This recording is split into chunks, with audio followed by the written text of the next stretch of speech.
A continuación, presentamos a la doctora Itzel Eguiluz, de la Federación Latinoamericana de Trabajadores Científicos y académica del Tecnológico de Monterrey, con el tema ¿Qué pasa después del doctorado? Realidades de jóvenes investigadores. Cedemos la palabra.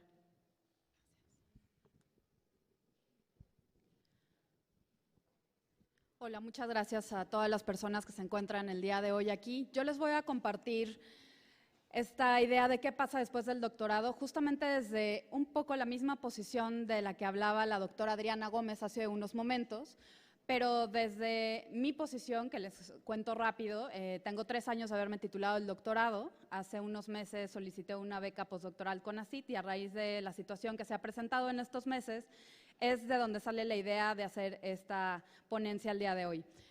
Soy doctora en Migraciones Internacionales, por lo cual la ponencia anterior me pareció muy interesante, y maestra en Ciencias de la Salud. Y si bien existen muchos caminos para quienes decidimos estudiar un doctorado o incluso una maestría, la inversión en la ciencia en México en los últimos años no ha pasado específicamente para investigación y desarrollo más allá de un 0.46% e incluso desde 2014 ha bajado. Hay países como Estados Unidos, China, Finlandia, España, entre otros, que invierten poco más del 2% de su Producto Interno Bruto para justamente esta misma investigación y desarrollo, categoría que desarrolló la OCDE para poder hacer las mediciones. Sin embargo, gradúan entre 2 y 10% más veces que personas con doctorado que lo que hace México. Sabemos que México tiene algo así como un 1% de personas con doctorado que tienen o tendrán un doctorado. Y también sabemos que hay alrededor, y más o menos los mismos datos que presentaba la doctora Adriana, que existen al año más o menos 6,000 personas que se gradúan de un doctorado en México.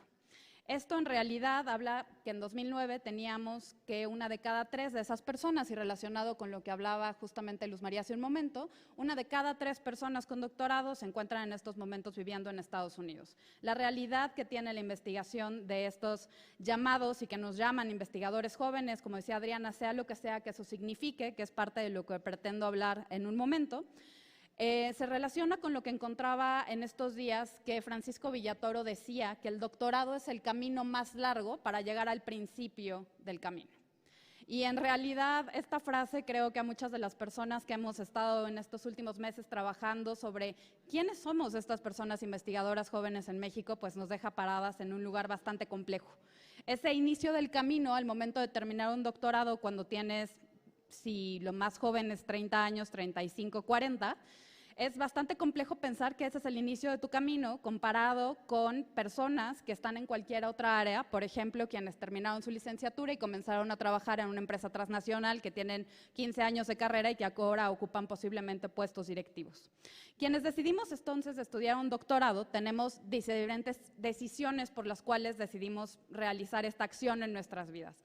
Y al momento de tomar esta decisión de vida, nos encontramos con 2 opciones muy básicas. ¿Vamos a hacer el doctorado en México o lo vamos a hacer en el extranjero? Las razones por las cuales cada persona que estudia un doctorado decide hacerlo en México o fuera del país son diversas. Sin embargo, el estudiar en México puede tener también diversas opciones: estudiar en una universidad pública o en una universidad privada. Posiblemente, si es un programa de una universidad pública, es un programa que va a estar dentro del Programa Nacional de Posgrados de Calidad de CONACYT, y posiblemente, lo dejo en un posiblemente, tenga una red de apoyos, y esos apoyos locales implican que, sin embargo, a pesar de estar en su mismo país, pudieron haber cambiado de estado y también tienen que iniciar una nueva vida. Esos contextos personales y esos contextos de vida que muchas veces se dejan fuera en las discusiones que tenemos en foros, porque pareciera que lo único que importa son los resultados académicos, se midan como se midan, que también es una discusión que ha tenido a lo largo del día. Al estudiar en el extranjero, existen otra serie de situaciones sobre los factores que influyen para que decidamos estudiar fuera del país. Esos factores ya los ha estudiado María López, que tiene un artículo muy interesante de 2015, si alguien lo quiere revisar. Sin embargo, también hay una serie de situaciones. Primero, contar con una beca de CONACYT, una beca de la universidad, una beca de alguna agencia.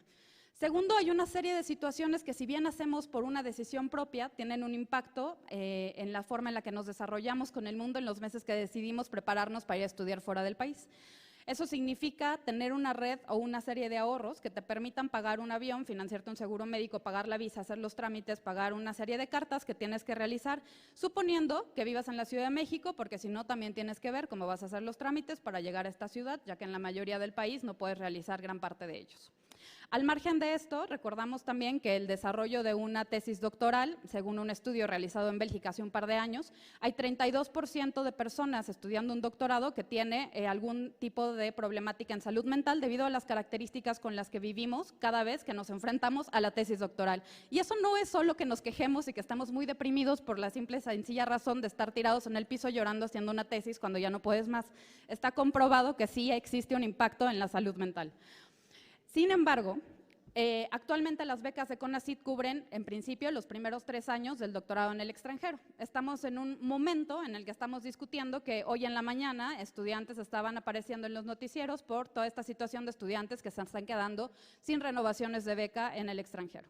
Justamente en ese sentido estaba pensando en las experiencias tanto mía como de compañeras y compañeros que tuvimos 3 años de beca, tuvimos una extensión de un 4º año, pero al volver terminamos la tesis estando ya en México, lo cual también tiene una serie de implicaciones, haber dejado tu red en caso de quienes hacen ciencias de laboratorio, haber dejado el laboratorio y tener que terminar a la distancia, lo cual tiene unas implicaciones también muy importantes en la forma en la que vas a hacer tu titulación cuando lo logres. Justamente hoy en la mañana, en una entrevista con Aristegui, hubo un grupo de personas que hablaban con la doctora Elena Bullía y ella les decía que regresaban a México, que les invitaba a las personas que estaban estudiando un doctorado a volver a México. Por supuesto que las personas que estábamos platicando sobre la situación de los jóvenes y jóvenes investigadores que están en este momento trabajando en el país, pues empezamos a discutir sobre esta situación. Una vez finalizados los estudios doctorales, suponiendo en el caso de quienes estudiamos fuera, está el proceso del regreso, que tampoco es un proceso sencillo la readaptación al país cuando ya no tienes una beca y tienes que regresar viviendo de tus ahorros, quienes tienen la suerte de tener una pareja que les apoye, o la serie de situaciones como crear espacios, crear nuevas redes y pensar en dónde te vas a insertar una vez que saliste de este ecosistema por lo menos 4 años. Entonces, nos enfrentamos a tiempos donde la pregunta también es ¿qué es ser un investigador joven? ¿Qué es ser un investigador joven en México en el 2019? La clasificación de investigador joven es por lo menos ambigua. Existen un par de criterios básicos que implican diferencias en diferentes países. Cada país tiene su propia definición sobre lo que es ser un investigador o una investigadora joven. En algunas convocatorias de CONACYT se hablaba de los 40 años para los hombres y los 43 años para mujeres, dando preferencia a aquellas personas que tuvieran un postdoctorado previo a ello. También en otras carreras se habla acerca de las personas. ¿Cuántos años tienes de haber terminado un doctorado? ¿Son 3? ¿Son 5? ¿Cuántos años después de haber terminado el doctorado realmente sigues siendo una persona, una investigadora joven? Esos diversos caminos, dice Griffith, en que en Reino Unido, para ella, 4 años de experiencia investigadora, ya se habla de una persona que ya no es un investigador joven. Esos 4 años de experiencia en muchas personas podría ser simplemente, o entre comillas, el simplemente haber hecho una maestría en ciencias y tener 4 años de experiencia. Sin embargo, esos 4 años de experiencia no van a tener un impacto después para aplicar a una convocatoria. Al mismo tiempo, Patricia Rivero, que es investigadora en Argentina, habla de que suelen ser investigadores postdoctorales que se encuentran bajo tutela de un investigador reconocido, especializados en un tema bien acotado y que adquiere una serie de habilidades para luego intentar conseguir una plaza dentro del campo de investigación, cosa de la cual ya hablaba Adriana hace un momento. ¿Qué significa esto? ¿En dónde estamos parados? Existe un círculo que en este caso presenta como una línea, si le pueden avanzar a 2 más, sobre cómo he ido pensando y intentado como en una especie de inicio desarrollar esto que vivimos las personas que volvemos. En un momento terminas el doctorado, en el caso de quienes estamos fuera, como les comentaba, es un proceso de cambios, incluso de duelo y de vuelta a una realidad que ya no es la tuya, a un lugar de origen o a otra ciudad, que puede ser dentro del mismo país o en otro. En muchos casos ya sin beca, sin ahorros o con ahorros y en búsqueda de un nuevo empleo. Ese volver significa recuperar redes y recuperar espacios. Esto puede ser con la suerte de contar con un trabajo académico desde un inicio, que serían los casos más extraños, o tener que insertarse en un proyecto que no necesariamente se relaciona a los planes de vida, pero se requiere cubrir necesidades económicas. Esto implica no poder publicar y no poder escribir y tampoco poder asistir a eventos o seminarios por estar en un trabajo que te consume tiempo completo. Así que es más complejo buscar ese espacio académico. Muchas personas deciden dar clases por horas, que es justamente lo que ya hablábamos, pero después decides renunciar para intentar buscar ese trabajo académico, pero no tienes las publicaciones porque no tuviste el tiempo para sentarte a escribirlas. Entonces, me voy a saltar los dos testimonios que estaban por ahí, pero justamente una mujer que estudió el doctorado en Francia me comentaba que lo más difícil es no vivir o intentar no vivir en la precariedad. Soy docente, pero no me alcanza.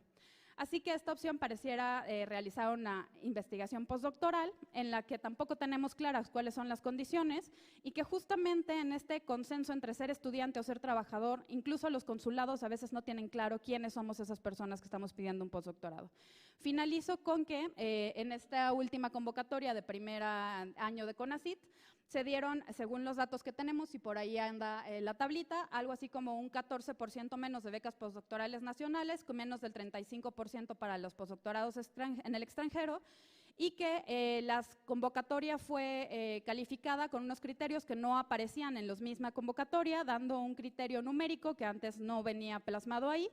Y aunque hubiera habido recomendaciones por parte de todos los evaluadores, sabemos personas que no tenemos la beca postdoctoral de CONACYT al día de hoy.